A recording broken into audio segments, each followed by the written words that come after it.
전통적인 장로교 교리문답서 중에 하나인 하이델베르크 요리문답 그 첫 번째 질문은 이렇게 시작이 됩니다. 살아서나 죽어서나 당신의 유일한 위로는 무엇입니까? 이 질문에 대하여 우리는 무엇이라고 대답을 할 수 있을까요? 살아있는 현재뿐만 아니라 죽어서도 나에게 위로가 되는 것이 있다면 그것은 무엇일까요? 많은 사람들이 돈을 의지합니다. 재산이 많은 것을 힘으로 생각을 합니다. 은행 통장에 들어있는 그런 잔고를 보면서 마음이 뿌듯한 분들도 계실지 모르겠습니다. 내가 언제든 원하기만 하면 나는 이 돈으로 무엇이든지 할 수 있다라는 마음으로 마음의 위로를 얻는 분들도 있을 겁니다. 자신이 가지고 있는 땅이 위로가 되는 분도 있을 것이고, 또 자신이 가지고 있는 아름답고 멋진 외모가 큰 위로가 되는 사람도 있겠죠. 자신이 가지고 있는 좋은 직업이 또 사람들에게 자랑거리가 되고 위로가 되기도 할 것입니다. 남들이 부러워하는 지식을 가지고 있는 것도 큰 위로가 될 수 있을 것이고, 또 명예도 큰 위로가 될 수 있을 겁니다.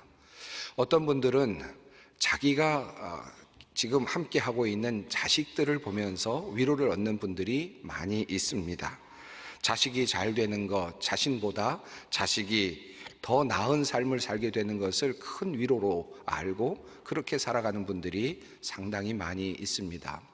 제가 미국에서 잠시 목회할 때 미국으로 당시 옛날입니다만은 과거에 미국으로 이민을 왔던 분들 중에 많은 분들이 있었습니다. 그분들 중에 많은 분들이 한국에서는 꽤나 좋은 직장에 다니거나 또 큰 일을, 또 영향력 있는 일을 하던 분들이었는데, 그런 분들이 미국에 와서는 세탁소를 운영하거나 또는 청소의 일을 어렵게 감당하는 분들을 종종 만나곤 했습니다. 또 지방에서 군수를 하던 분이 미국에 와서 청소부 일을 하는 분들도 본 적이 있습니다. 그분들의 가진 그 마음의 소원은 나는 비록 잘 못하더라도, 또 행복한 삶을 못 살더라도 자식들이 이 땅에서 잘 뻗어나갈 수 있으면 좋겠다라는 그런 소원을 그들이 가지고 있었음을 보았습니다. 아마도 그런 분들에게 위로가 되는 것이 있다면 자식들이 잘 되는 것, 그것이 그들에게는 큰 위로가 아니었을까 하는 생각이 듭니다. 어떤 사람들은 먹는 것으로 위로를 삼는 분들도 꽤 있습니다. 폭식을 하거나 술을 마시거나 담배를 피우거나 혹은 심지어 약물이나 혹은 또 마약과 같은 그런 것들에 탐닉하면서 그것이 주는 잠시의 그 기쁨, 그것의 위로를 얻으면서 살아가는 분들이 꽤 많이 있습니다. 또 성적인 쾌락에 그 모든 것을 걸고 그것이 주는 잠시의 그 위로를 얻으려고 그렇게 살아가는 사람들이 꽤 많이 있습니다. 이런 분들을 보면 참 안타깝다라는 생각이 들기도 합니다. 그것들이 주는 위로가 너무나도 일시적이고 순간적이기 때문이죠. 그 짧은 순간의 위로를 얻기 위해서 자신의 그 모든 큰 인생, 그 중요한 인생을 허비하고 살아가는 사람들, 또 망가뜨리고 살아가는 사람들을 보면 참 안타까운 생각이 들기도 합니다. 물론 우리가 위로를 받는 것은 한 가지만은 아닐 겁니다. 어떤 사람은 건강과 더불어서 직업과 더불어서 가족이 위로가 될 수도 있겠고요. 또 어떤 경우에는 시기에 따라서 처음 어렸을 때는 외모가 위로가 되다가 또 나이가 들면서는 재산이 위로가 되다가 또 그 이후에는 자식이 위로가 되는 그런 경험을 하는 분들도 있을 것입니다.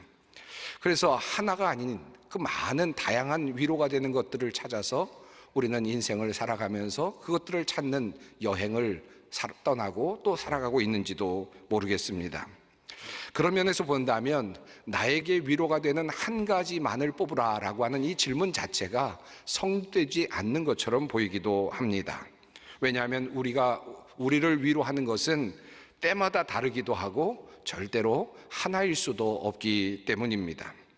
그런데 이 말은 한편으로는 우리에게 위로를 주고 있는 많은 것들이 실제로는 정말 궁극적으로 우리에게 진정한 위로가 되지 못한다라는 반증이기도 하겠습니다. 또 어떤 경우는 우리가 위로를 받고 있었던 어떤 것으로부터 배반을 또는 배신을 경험할 때가 종종 있습니다. 오직 자식이 잘 되기만을 바라면서 그것을 위로 삼고 그렇게 살았던 부모님이 훗날 자녀에게 버림을 받거나 또는 홀대를 받는 경우들이 종종 있습니다.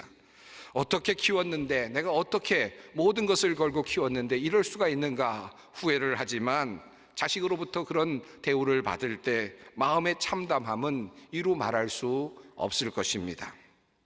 그래서 인생을 조금 더 깊이 생각하며 고민하는 사람들이라면 어떤 것도 나에게 진정한 위로가 되지 않는다라는 사실을 깨닫게 되죠.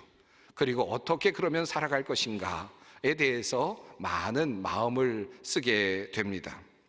신앙생활이 무엇일까요? 우리가 신앙을 가지고 살아간다는 것이 무엇일까요? 어쩌면 그와 같은 질문에 대한 대답을 찾아가는 인생의 여정이 아닐까 하는 생각이 듭니다. 그 대답을 마침내 찾아서 참된 안식 안으로 들어가고 싶은 사람들, 마침내 그 안식 안으로 들어가서 참된 위로를 받고 싶은 사람들이 찾아 떠나는 여행, 그것이 바로 신앙생활이 아닐까 하는 생각이 들기도 합니다. 신앙의 길이란 물론 새벽 기도에 나온 것도 포함이 되겠죠. 그리고 주일마다 예배에 참석하는 것도 아주 중요한 일이 될 수도 있겠죠. 그러나 그것만은 아닙니다. 헌금 생활로 참여하는 것도 중요하겠지만 어려운 이웃을 돕는 것도 중요하겠죠. 그리고 교회학교 교사나 또는 찬양대 대원으로 혹은 여전도회 남선교회 회원으로 재직교회 회원으로 활동하며 교회 일을 감당하며 하나님의 그 사역에 동참하는 것도 매우 중요하겠죠. 그러나 이 모든 것들을 다 포함할 수 있지만 그보다 더 중요한 신앙의 여정이 있다면 그것은 바로 이 유한하고 복잡하고 정의롭지 못한 이 세상에 살아가면서, 그리고 이 혼란스럽고 규칙도 없고 그리고 모순덩어리인 인생의 삶을 살아가면서 어떻게 우리가 이 세상 속에서 우리의 삶 속에서 위로를 받으며 참된 안식을 누리며 살아갈 것인가, 이 질문을 묻고 그 질문에 답해가는 것이라고 할 수 있을 것입니다. 이것이 바로 신앙의 길입니다. 참된 안식을 얻기 위해서 우리는 무엇을 해야 할까요? 참된 위로를 얻기 위해서 우리는 그렇다면 어떤 것을 먼저 점검해야 하겠습니까? 먼저 우리가 우리 자신이 누구인가를 먼저 살펴볼 필요가 있지 않겠습니까? 위로를 받고자 하는 나는 누구인가?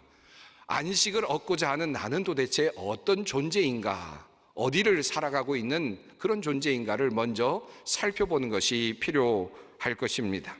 사실은 많은 사람들이 듣기 싫어하는 말이고 또 이야기하기를 꺼려하는 사실입니다만은 오늘 본문은 우리에게 매우 중요한 한 가지 사실을 우리에게 알려주고 있습니다. 시편 103편 15절로 16절 말씀입니다. 인생은 그날이 풀과 같으며 그 영화가 들의 꽃과 같도다. 그것은 바람이 지나가면 없어지나니 그 있던 자리도 다시 알지 못하거니와. 성경은 말씀합니다. 인생은 한 번 피었다가 들풀에서 그저 들판에서 피었다가 지는 꽃과 같다.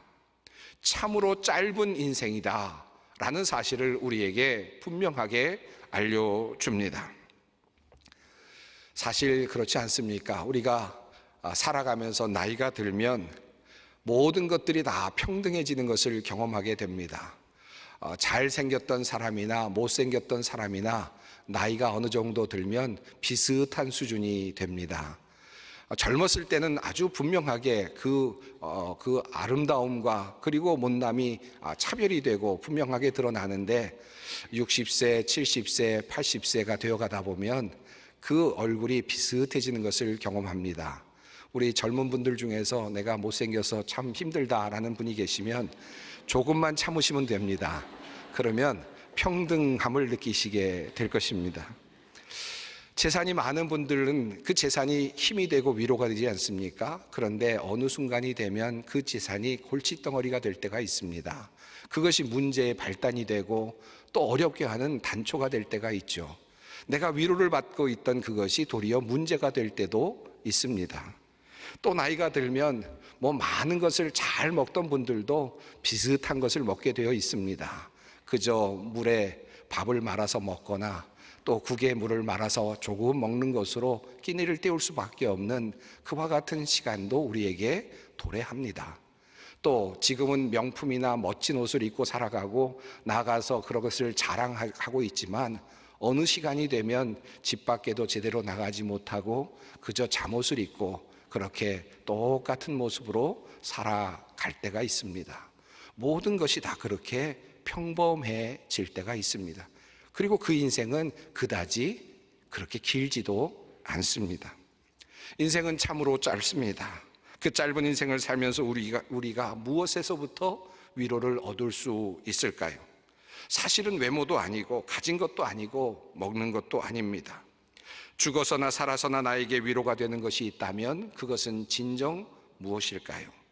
오늘 본문 말씀인 시편 103편은 이렇게 시작이 됩니다. 내 영혼아 여호와를 송축하라. 내 속에 있는 것들아 다 그의 거룩한 이름을 송축하라. 내 영혼아 여호와를 송축하며 그의 모든 은택을 잊지 말지어다.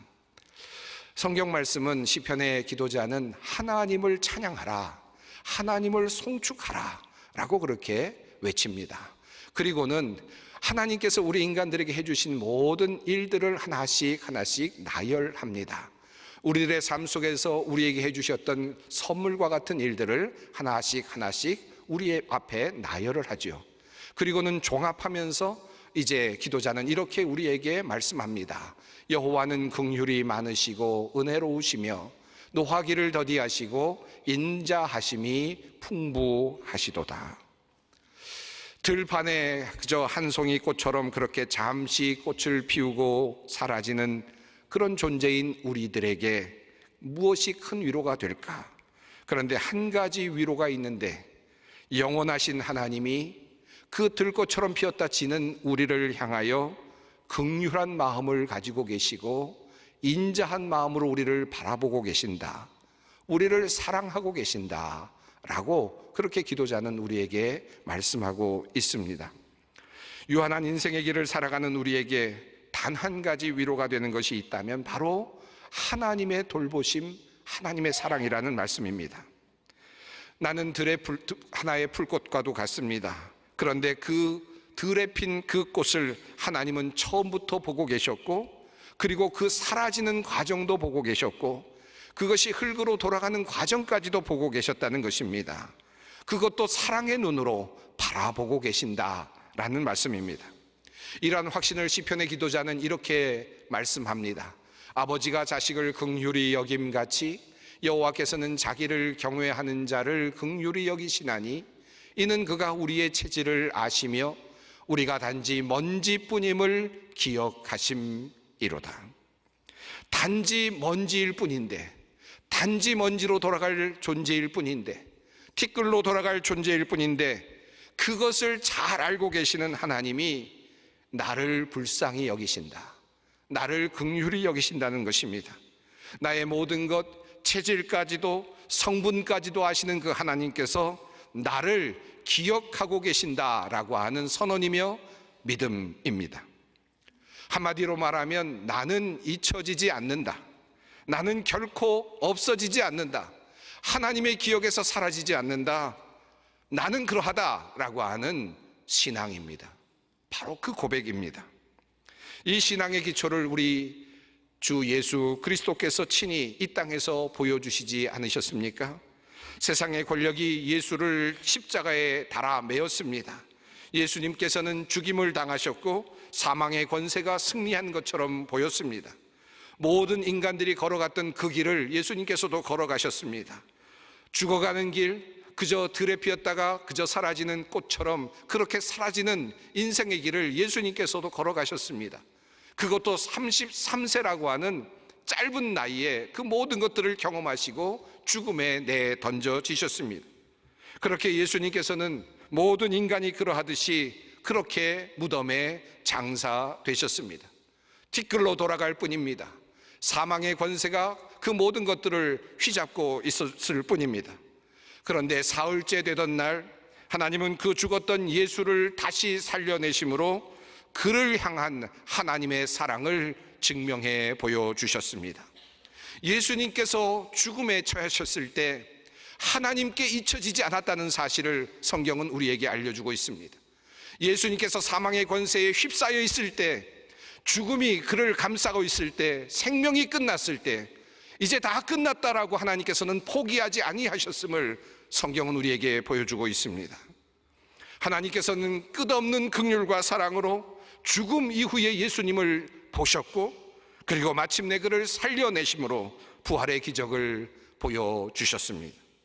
이것이 바로 우리의 부활 신앙입니다. 이 신앙의 중심에는 하나님이 이 땅에서의 나의 삶뿐만 아니라 이후의 삶까지도 보고 계시고 주목하시며 우리를 사랑하신다라고 하는 그 믿음이 있는 것입니다. 하나님이 나를 사랑하신다라고 하는 이 믿음으로 우리가 위로를 얻게 되는 것입니다. 이런 생각을 가지고 살아가는 신앙의 삶의 태도, 이 삶의 태도를 성경은 경외라는 말로 우리에게 표현하고 있습니다.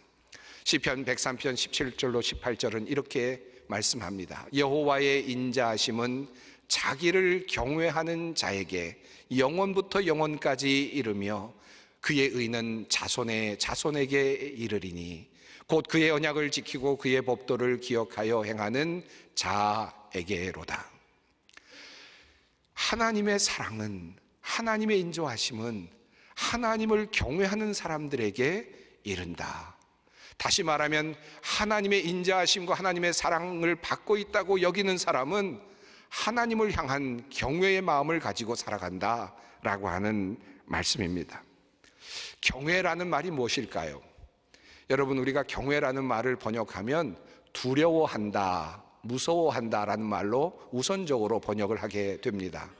그래서 경외라는 말을 하나님을 두려워한다, 무서워하는 것이다 라고 그렇게 이해하는 분들이 꽤 있습니다. 물론 그것도 포함이 됩니다만은 보다 더 분명한 정확한 경외라는 말의 표현은 이렇습니다. 그 사람을, 그 대상을 존경하고 사랑하며 그 존재를 의식하며 살아가는 삶의 태도입니다. 그리고 그 존재를 위하여, 그 존재를 기쁘게 하기 위하여 생각하며 살아가는 사람, 그 사람이 바로 경외하는 사람이라고 말할 수 있습니다. 이 말을 조금 더 분명하게 이해하기 위해서 레위기서 19장 3절에 있는 말씀을 여러분에게 보여드립니다. 너희 각 사람은 부모를 경외하고 라는 말씀이 있습니다. 여기에 사용되는 이 단어 역시 하나님께 경외한다라는 말과 같은 단어입니다. 여러분, 부모를 경외하라는 말이 어떤 의미로 느껴지십니까? 부모를 무서워하라? 부모를 두려워하라? 겁내라? 이런 말로 해석할 수 없겠죠?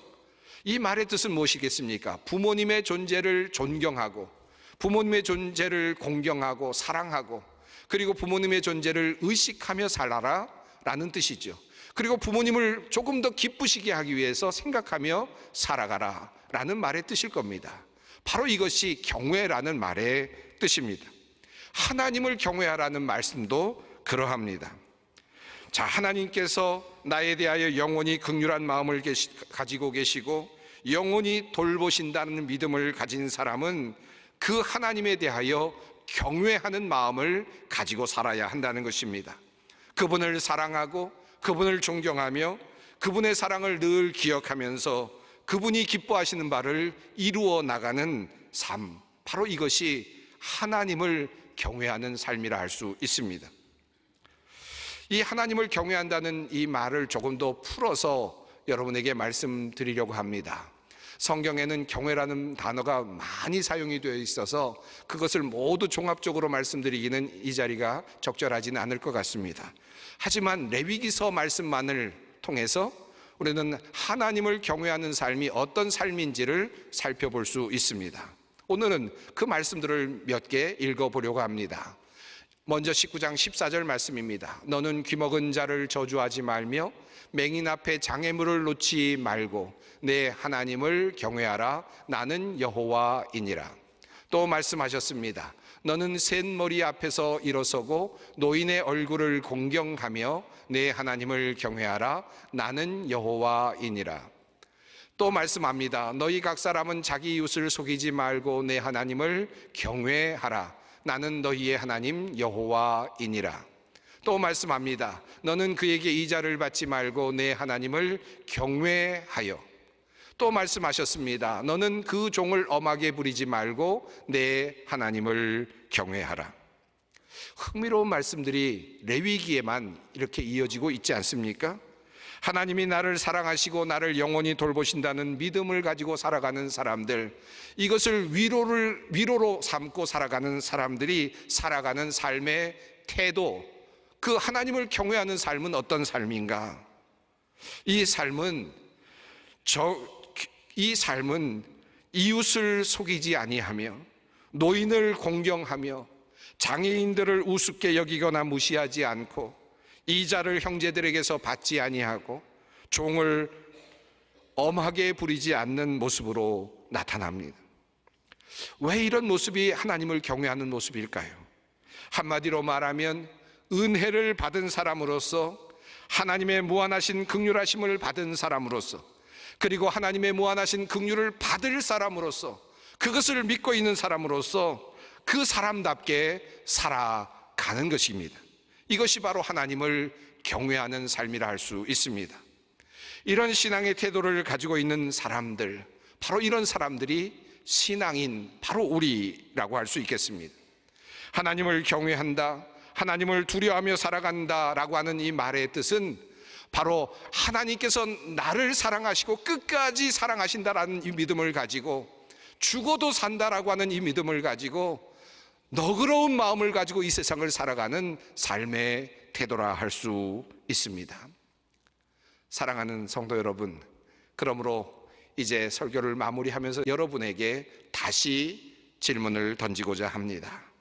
죽어서나 살아서나 여러분의 유일한 위로가 있다면 그것은 무엇입니까? 그리고 만약 여러분이 그 위로를 여러분의 신앙으로 가지고 있다면 그 유일한 위로가 여러분의 삶을 어떻게 바꾸어 놓았습니까? 이 질문에 대답을 할 수 있는 우리 소망의 성도 여러분들이 되시기를 간절히 바랍니다. 지금은 선교 헌금 시간입니다. 이 예배를 통해 삶 가운데 은혜와 회복이 충만하시길 간절히 기도합니다.